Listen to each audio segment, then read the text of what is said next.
வாயு பகவான் என்பவர் காற்றின் அதிபதி ஆவார். காற்றின் அதிபதியான இவர் கடவுளின் தூதுவராகவும் செயல்படுகிறார்.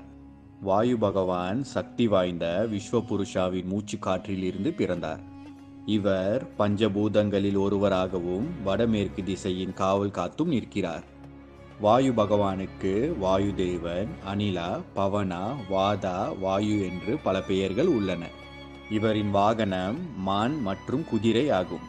வாயு பகவானுக்கு 3 மனைவிகளும் அப்சராஸ், ஹனுமான் மற்றும் பீமா என்று 3 குழந்தைகளும் உள்ளனர். மிகவும் வேகமான மற்றும் சக்தி வாய்ந்த தேவராக வாயு பகவான் விளங்குகிறார். வாயு பகவானை இந்திரனோடு தொடர்பு படுத்தி கூறுவதுண்டு. வாயு பகவான் அழகிய தோற்றத்தை உடையவர்.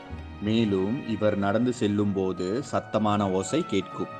மனித உடலை கட்டுப்படுத்தும் சக்திகளில் மிகவும் முக்கியமானவர் இந்த வாயு பகவானே ஆவார்.